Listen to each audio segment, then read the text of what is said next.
자, 우리 테슬라 얘기로 넘어가도록 하겠습니다. 테슬라가 이때 올라갈 때 제가 그 얘기했어요. 여러분들한테 분명히 얘기했어. 1월 2일 실적이 생각보다 좀 낮게 나올 확률이 좀 높다. 그래서 주가는 기다렸다가 없다면 한 30% 사서 갖고 있겠지만 아니신 분들은 기다렸다가 1월 2일 실적 발표하면 그때 사시면 될 것 같다. 이렇게 말씀을 드렸었어요. 그 뒤로 계속 하락했어. 연간 실적도 예상보다 낮게 나오고 최초로 2023년보다도 더 감소하는 거, 딜리버리 인도량이 그렇게 나오면서 막 6% 급락을 했었어. 6% 급락을 했는데 제가 어젯밤에 수업하고 하느라고 늦게 올린 건데 어쨌든 밤늦게 지금은 줍줍 사야 될다 이렇게 영상을 올려드렸던 것 같습니다. 저는 뭐 그제도 사고 어제도 사고 뭐 그랬던 것 같습니다. 실적 발표하면 사야 된다고 말씀을 드렸었습니다. 기억나실 겁니다. 실적 발표는 1월 29일 날 해요. 여기서 말하는 실적은 매출액, 영업이익, 뭐 당기순이익 뭐 이런 것들 얘기하는 거겠죠. 어제 발표한 거는 전년도 4분기부터 이제 인도량, 생산량과 인도량, 딜리버리, 그 인도량을 발표를 한 겁니다. 근데 1월 2일 4분기에는 49만 몇 대를 생산을 해서 인도를 했어요. 원래 시장은 51만 5천 대가 뭐 그랬던 것 같아요. 에너지 저장 스토리지, 이게 저장 장치가 11기가와트가 배포를 했겠죠. 판매를 했겠지. 그래서 이게 기록적인 수치였어요. 전년 대비 막 100%씩 성장하고 뭐 그런 일 때문에 오늘 8% 올랐다는 기사가 있습니다. 일단 4분기 생산은 컨센서스는 각 증권사에서 예상한 평균치가 컨센서스인데 50만 6천 대를 예상해서 4분기 때. 그 다음에 좀 공격적인 바클레이스는 51만 5천 대를 예상했고, UBS도 50만 1천 대, 트로이 증권도 50만 1천 대 정도 예상했는데, 그거보다 낮은 49만 5천 대 딜리버리를 하면서, 연간도, 2023년에 180만 8천 대를 배송을 했는데, 올해 이거보다 낮은 178만 9천 대를 배송을 하면서, 이것 때문에 증시가 6% 하락한 겁니다. 이게 11년 만에 처음인가 뭐 그렇다고 합니다. 어쨌든 1월 29일 날 수요일 장 마감 후 실적 발표를 할 예정입니다. 이제 우리 이제 요때 기대를 하고 있어요. 올해 가이던스가 굉장히 좋게 나올 확률이 매우 높습니다. 그 이유는 우리 모델 Q를 판매를 시작한다잖아. 상반기에 3만 달러짜리 미만짜리 저가형 모델 Q를 출시를 한다고 하니까 당연히 가이던스는 좋게 나올 수밖에 없겠죠. 이때는 증시 오를 확률이 높습니다. 그러니까 지금 부지런히 사셔야 돼, 사실 분들은. 더군다나 올해는 막 이벤트가 너무 많아. 얘뿐만 아니고 그 언슈퍼바이저 FSD, 감독관이 없는, 운전자가 없는 자율주행차. 그거 이제 오스틴 시하고 좀 협의 중인데 캘리포니아하고 텍사스에서 운행을 한다고 하잖아요. 시범 운행을. 시범 운행을 하면 그 다음부터는 기대감 때문에 주가가 또 올라갈 수밖에 없겠죠. 그 자율주행 FSD 라이선스를 판매하는 거야. 중국의 뭐 지리 자동차나 뭐 이렇게 그런 자동차한테 자율주행을 판매를 하는 거지. 그러면 자율주행 구독료가 월 99달러. 걔가 자동차를 판매한 그 99달러를 테슬라가 먹는 거지. 그 매출액이 굉장히 커질 확률이 좀 높습니다. 그거를 상반기 때 계약을 맺을 확률이 높습니다. 그래서 그 라이선싱 매출이 일어나면 하나가 판매를 했어. 근데 걔가 호응이 좋아. 성과가 좋아.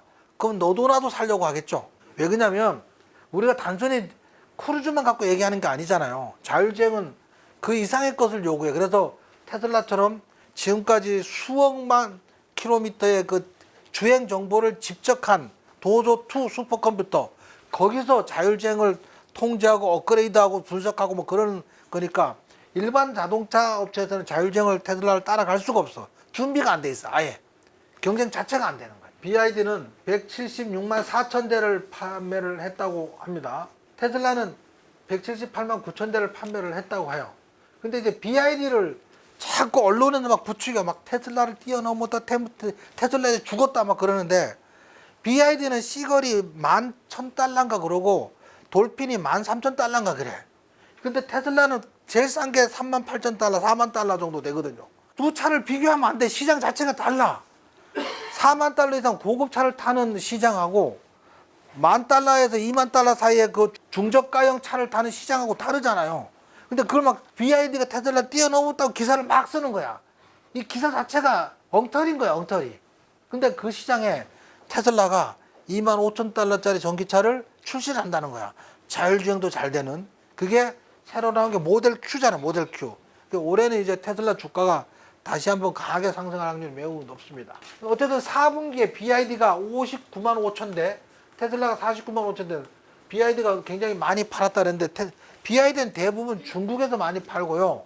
그 다음에 마지막 4분기 때 4분기에 테슬라는 이겼다는 그게 필요하잖아요. 작년에도 그랬듯이. 그래서 굉장히 덤핑으로 많이 팔았다고 합니다. 그 다음에 이제 폭발한 자동차에 대해서 사이버트럭 폭발 사고가 있었는데 이 사이버트럭 안에 뭐 부탄가스도 넣고 막 이게 신나도 넣고 여러 가지가 잡다한 게 있었나 봐. 제대로 된 폭탄이 있었던 게 아니고 폭발을 했어, 사이버트럭이. 근데 일론 머스크가 배터리 팩은 불이 붙지 않았고 타이어는 여전히 팽창되어 있다. 사이버트럭을 테슬라로 돌려보내면 긁힌 자국을 닦고 다시 도로로 내보낼 거다. 뭔 말이에요? 사이버트럭은 이렇게 튼튼해 뭐 자랑하는 거야 지금. 머스크는 2025년을 내다보며 10월 실적 발표에서 10월달 실적 발표할 때 2025년에 저가형 자율주행차를 출시할 것으로 예상하며 이는 2024년에 비해서 20에서 30% 성장할 것으로 예상된다. 이 성장도 수요가 없는 게 아니고 생산을 못하는 거지. 그래서 이걸 가지고 있으니까 대나이브즈도 매출액이 이제 20-30% 이상 늘어날 거다고 막 얘기를 하고 있는 거죠. 그다음에 요번에 그 판매량 감소의 가장 큰 게 유럽이었대요. 유럽 자동차 제조협회 등록 데이터에 따르면 1월부터 11월 말까지 테슬라는 유럽에서 28만 3천 대를 판매를 했는데 전년 동기 대비 14% 감소를 했는데 유럽의 등록은 11월에 전년 대비 3810대에서 18,786대로 감소를 했다는데 유럽 전체가 경기가 굉장히 나빠서 자동차 판매량 자체가 굉장히 낮았다고 합니다. 감소폭이 굉장히 컸대요. 유럽 때문에 달성을 못한 겁니다. 중국에서는 굉장히 많이 판매를 했었어요. 이게 테슬라 이제 딜리버리인데 2023년 4분기에 막 매출을 막 쏟아내면서 막 끌어올리고 그런 경향이 있잖아, 그죠? 근데 어쨌든 올해도 굉장히 판매를 4분기 때 영향을 집중해서도 많이 했었는데 1분기 때 굉장히 좀 낮았었어. 그 독일 불나고 막 그렇게 하면서 그 다음에 캐즘이라 그래가지고 전기차 판매량이 좀 급감하는 그런 경향에서 1분기 때 좀 낮았고 4분기 때는 여전히 굉장히 강세를 보였었습니다. 테슬라 딜리버리 자체가. 그래서 뭐 이대로 추세는 살아있다 이렇게 보시면 됩니다. 이게 이제 에너지야. 에너지 스토리지인데 2023년보다 더블 소코아로 굉장히 늘어났습니다. 이게 뭐냐면 ESS라는 전력 저장 장치라고 있어요. 이 전력 저장 장치는 뭐냐면 태양광 발전을 하잖아요. 그럼 태양광을 전력을 모아서 사용해야 될 거 아니야. 그 전기를 모으는 게 전력 저장 장치고 그 전력 저장 장치가 메가팩이야. 테슬라에서 만드는 게. 이름이 메가팩으로 해서 만들어 파는 겁니다. 테슬라가 생각은 그거예요. 미국은 단독주택이 많잖아. 그러면 지붕에 태양광 패널을 설치하고 태양광 패널에 설치된 거에서 전력이 생산되면 그 메가팩 ESS 전력 저장치에서 전력을 모으면 밤에 쓰고 테슬라 충전하는 데 쓰고 그러면 도로가 끊기고 전선이 끊겨도 괜찮다는 거지. 거기다 스타링크 안테나 하나 걸면 인터넷까지도 문제가 없어. 그걸 꿈꾸고 한 게 그래서 메가팩을 만들어서 팔기 시작했는데 거대 큰 변전소에서 그걸 대량으로 사가는 거야. 특히 호주가 너무 땅덩어리가 넓고 공간들이 많으니까 호주에서 가장 많이 사가고 있고 막 그렇습니다. 그게 이제 메가팩이에요. 예전에는 이 건물도 건물 지하에 보면 다 발전기가 있었어요. 비상용 발전기. 이게 정전이 잘 됐었잖아, 그죠? 정전이 되면 발전기를 돌려서 이제 비상용 전기를 공급을 했었어. 그런데 요즘에 이제 전력 저장 장치가 생기니까 전력 저장치 있으면 밤에 전기를 수요가 줄어들 때 전기가 남아도는 전기가 많잖아요. 그 싼 전기를 모아놨다가 비상시 쓰는 그 건물도 요즘 건물들은 다 이걸로 바뀌어가고 있어요. 그 시장을 얘가 이렇게 독식하고 있는 거야. 근데 이 매출액이 테슬라 전체 매출액의 10에서 20% 정도 차지를 해요. 근데 얘가 더블 소코아로 늘어난 거야. 전기차 판매량이 인도량이 1.1% 낮아졌음에도 불구하고 얘가 이렇게 늘어나면 실적은 굉장히 좋게 나오는 거 아니야? 그 생각에 오늘 테슬라가 8% 올랐다고 합니다.